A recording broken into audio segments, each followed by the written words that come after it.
ladies and gentlemen, and welcome back to Tech Showdown. My name is Kevin, this is Teddy, and today we have the NVIDIA GeForce GTX 960. This is the G1 Gaming Edition from Gigabyte, going up against the AMD Radeon R9 280X. And this one is the Gigabyte Windforce edition. So you can see I'm trying to get the closest models I can to each other. So this is going to be my NVIDIA versus AMD showdown with the 960 against the 280X. So before we get into it, two things. My reasoning for this is price. You guys know me, I'm really trying to help consumers out with my videos and my channel. That's the direction I'm trying to take it in.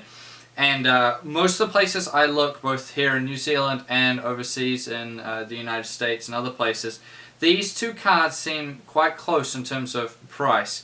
Especially that the G1 Gaming 960 is a little bit more expensive than the other two models of Gigabyte 960s out there.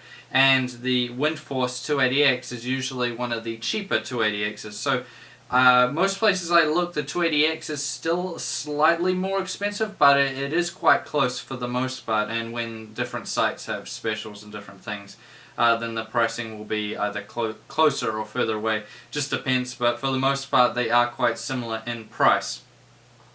Now the second thing is that, as you guys probably know, the majority of my fans anyways know, I have no bias anyway. I'm sponsored and supported by Playtech. I host their YouTube channel as well as they help me out with this channel.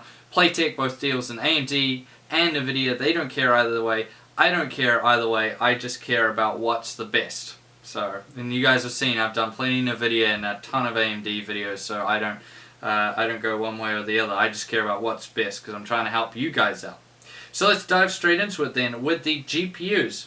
And in the 960, as you guys are probably well versed in by now, has the Maxwell GM206 GPU with 1024 CUDA cores, running at a base clock of 1241 MHz on this particular model, and a boost clock of 1304 MHz. However, GPU Boost 2.0 changes that. It's an auto overclocking function on the NVIDIA card, and so the actual highest clock speed I saw was 1379 MHz. Now over to the 280X. Both of these cards are 28nm, remember? The 280X has the Tahiti GPU, which has been around for a very long time now in terms of the tech world anyways. And it has 2048 shader units, 128 texture mapping units, and 32 ROPs, and runs at a boost speed of 1100 MHz. No auto overclocking here, so 1100 MHz is what you get. So a bit of a difference there. Yeah, the Maxwell GPU is much newer. This Tahiti GPU is a beast, but it's been around a very long time now. Memory wise, this is what a lot of people talk about when it comes to these cards. So the 960 has 2 GB of GDDR5 on a 128-bit memory bus at 7010 MHz, which is quite good speed. Now, why the bus width is so small? That's just because of how the memory works in these, the 3rd generation Delta color compression, which is just an improved memory compression and caching. So that's why they can get away with such a small bus. So that's not really the issue people are having so much with it, more of the 2 GB, which we will be discussing a little bit later. When we move over to the 280X, however, we see that it has 3 GB of GDDR5. And that's on a 384-bit memory bus, so much wider, and at 6000 MHz. So a little bit slower there, but yeah, 384-bit bus versus 128. But remember, as I said before, the 960 has the color compression that the 280X doesn't have. But the 280X does have 3 GB to the 960's 2 GB. TDP-wise, 120 watt TDP on the 960, 250 watt TDP on the 280X, so much lower on the 960, showing off that Maxwell efficiency, I should say. Now let's talk about the coolers themselves. And first we'll talk about the 960. Yes, the 960. Get myself confused. So the 960 has Gigabyte's GPU gauntlet sorting, which they say is a better, like they cherry pick the GPUs more for improved reliability and better overclocking capability. Now it has, these are both on the Windforce cooler. This one's called, well, it has Windforce up the top there as well, but this is their G1 gaming one. So it's basically the same thing. They've just updated the shrouds and the fans a little bit, as you can probably tell the difference between them wise. These Windforce cooling design has been around a very, very long time. It's very good for the most part. They're generally a safe cooler to go with because they always perform pretty consistently good.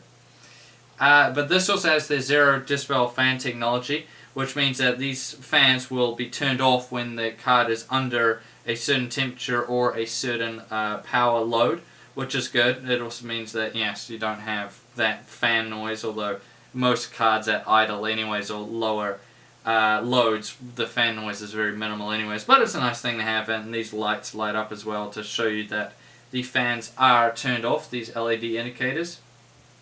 We will get to I/O in a sec, and it also has, these both have their Gigabyte's ultra durable VGA, which just means lower GPU temperatures, better reliability, better components, all that good stuff. The card should last better and overclock better, and all of that fun.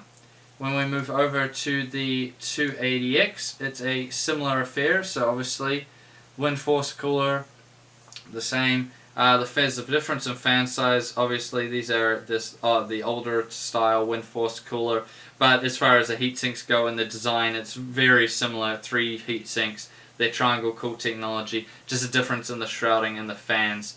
Basically an updated version, and as I said, the 280X also has the ultra durable VGA, which is just all the updated components and all that, which is a little bit better, but no GPU sorting, gauntlet sorting on the 280X. But as I said, I think that's, personally I don't really think it counts for that much, but I mean, I've seen these 960s all overclock from all the different companies, all seem to overclock like crazy.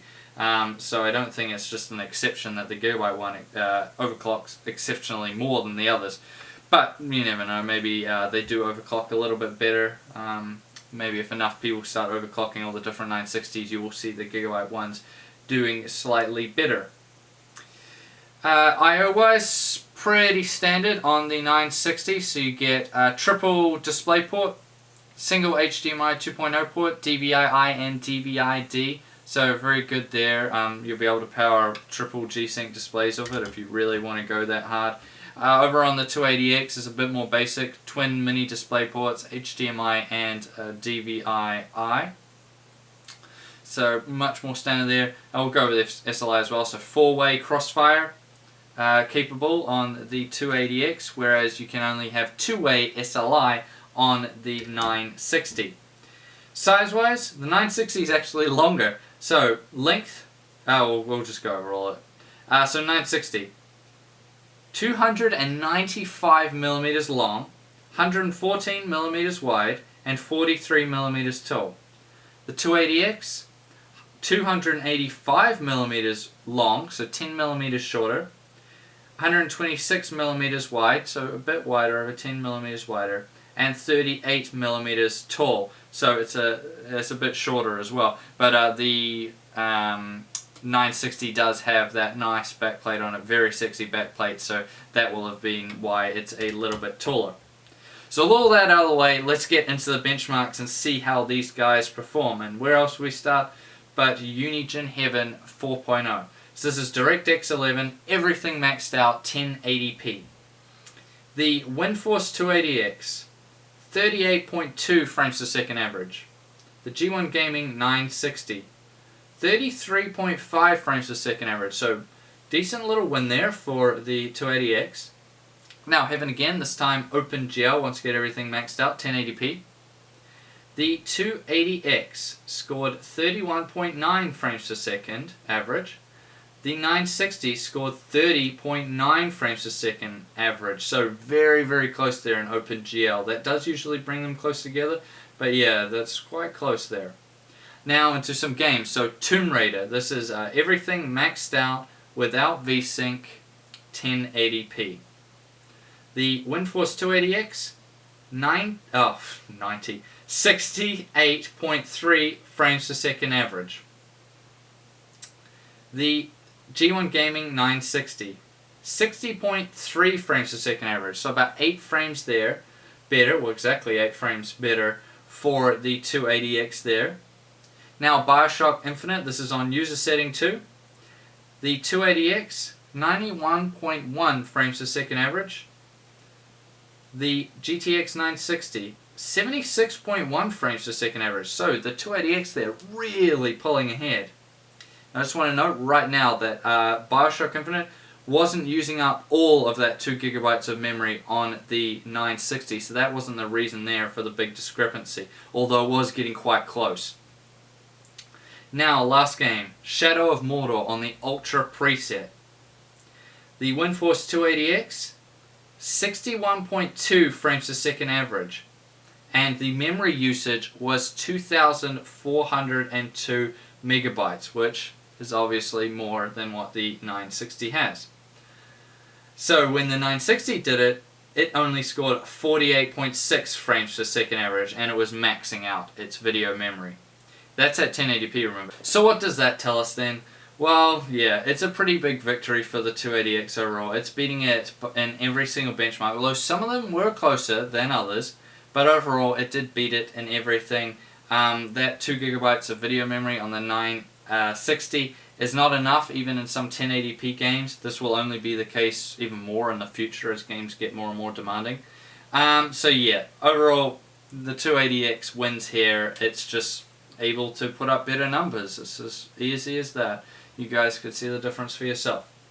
Now, performance isn't everything. What about temperatures? So temperature wise, you guys can probably know which one wins, because obviously one's a very old GPU and the other's a very advanced new GPU. However, so in Unigine Valley on the Extreme HD preset, the 280X rose all the way up to 69 degrees Celsius, and that was at 69% fan speed. The G1 Gaming 960 rose to 66 degrees Celsius.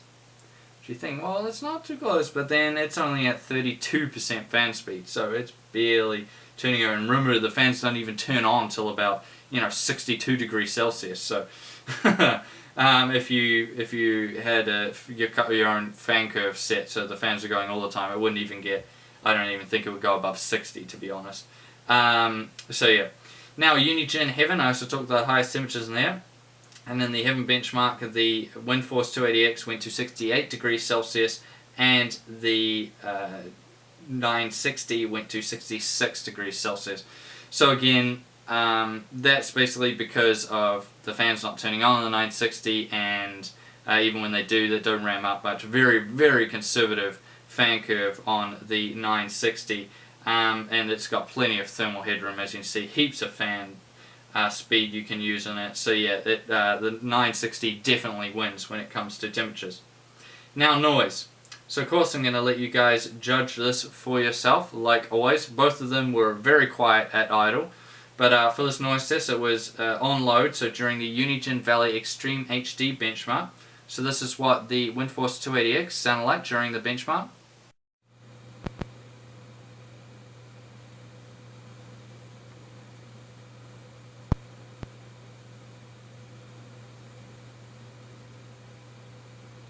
And this is what the G1 Gaming GTX960 sounds like during the exact same benchmark.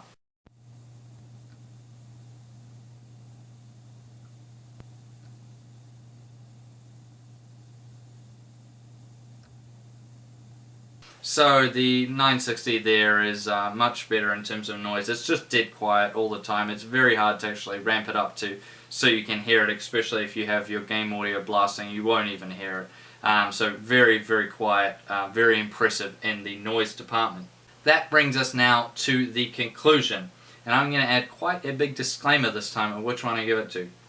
So performance-wise, the 280X clearly wins, just hands down. Temperatures-wise, the 960 wins, although the 280X doesn't do that bad, honestly. But yeah, still the how conservative the fan curve is on the 960, and the fact that the fans barely even turn on, it just has to win in terms of temps. Same case with noise. This is very quiet. These Maxwell GPUs are incredibly efficient and they don't put out much heat, so that's good. You can keep the noise down too. But as I said, yeah, the 280X wins quite clearly in terms of performance. So what I'm going to say is this. If you only care about performance, which is quite a few people out there, you just want the most powerful card for your money, then go for the 280X. It is the clear winner when it comes to just pure performance. It's going to be more future-proof due to that 3 gigabytes of GDDR5 on a 384-bit bus. And it's just a more powerful card. It's just going to be better performance-wise. It's as easy as that. However, the 280X will require a more powerful power supply. It uses much more power, kicks out more heat, less efficiently as well. So, and it makes a little bit more noise. So if you want an incredibly quiet card, you want something that you can run with a lower power supply, and it's just a much more efficient, advanced GPU overall, then go for the 960, but you will be sacrificing some performance there. So you do have to keep that in mind. But in my personal opinion, what am I going to say wins this showdown? I have to give it to the 280X. Honestly, in my point of view, it's just the better card, and it's the one I would probably recommend to you guys more. It's going to be more future-proof, it's more powerful. Yeah, it's not as advanced, it's not as efficient, it's not as cool, it's not as quiet, but it's just the better card overall with its performance, and it's only going to become more so in the future. The perfect analogy for this is like the 960, this is a car analogy, so hopefully you guys follow. The 960 is like a modern 2-liter turbocharged car, and it's very fast, 2-liter with nice turbo, very efficiently, probably has variable valve timing, other great stuff, makes it very efficient. It's probably great on fuel, still great performance and all that. And the 280X is your old, 20-year-old big V8, and it just uses a ton of gas. It's old technology in it, but it just has more performance and it's more powerful than that little 2-liter turbo that is much more advanced than it. That's the way I'd put it. And so that's the best analogy I can give. So I gotta give this one to the 280X. However, as I said, it comes with that big disclaimer that the 960 is still a much better card in pretty much every other area. Now, I thank you guys for watching this video. Please leave a like if you did enjoy it and you want to see more videos like this in the future, and subscribe to Tech Showdown so you catch my next GPU Showdown as soon as it drops. I thank you all for watching, and I'll see you guys next time.